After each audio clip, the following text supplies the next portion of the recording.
Le couronnement de Charles III, c'est le 6 mai, mais les Britanniques ont-ils envie de le célébrer? On parle beaucoup de la cote de popularité du nouveau roi, il est à 55% d'opinion favorable, alors qu'Élisabeth II est toujours à 80% et le prince William à 65%. Vous avez peut-être aussi vu ces images de manifestants qui brandissent des pancartes « Not my king » sur son passage, ou encore ce moment où il est visé par un jet d'œuf en plein bain de four.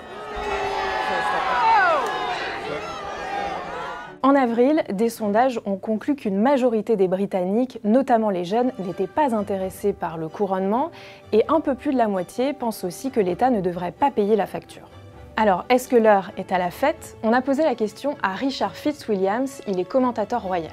I think it will have a huge amount of support that might not be the same support as when the Queen had platinum jubilees or golden diamond jubilees.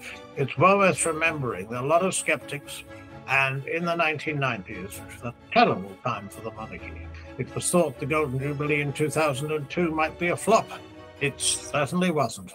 En fait, au Royaume-Uni, le sujet du moment, bien plus que la monarchie, c'est l'inflation. Depuis des mois, le pays est secoué par une crise du coût de la vie très sévère. La famille royale assure qu'elle prend en compte ce contexte particulier, la cérémonie sera plus courte, plus sobre, mais elle n'en reste pas moins très fastueuse et coûteuse, avec des couronnes d'or et de diamants, des carrosses, des parades à cheval.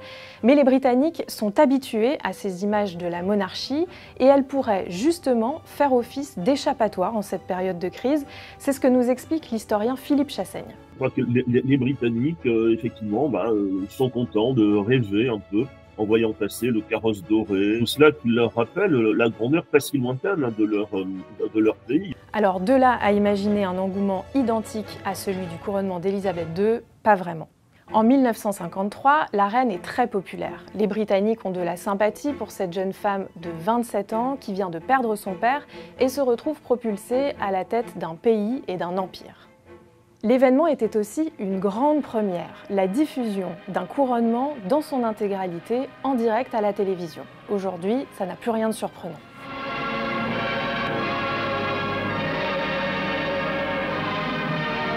On est habitué à ce que la monarchie se mette en scène, à ce que la monarchie soit filmée en direct. À chaque fois, d'ailleurs, ça attire un public considérable.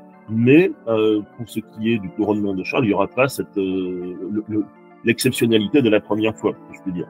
Depuis la mort d'Élisabeth II, le mouvement anti-monarchique redouble d'efforts pour se faire entendre. Il prévoit même de manifester le jour du couronnement, mais il reste minoritaire dans les sondages. Les Britanniques, en majorité, souhaitent conserver la monarchie.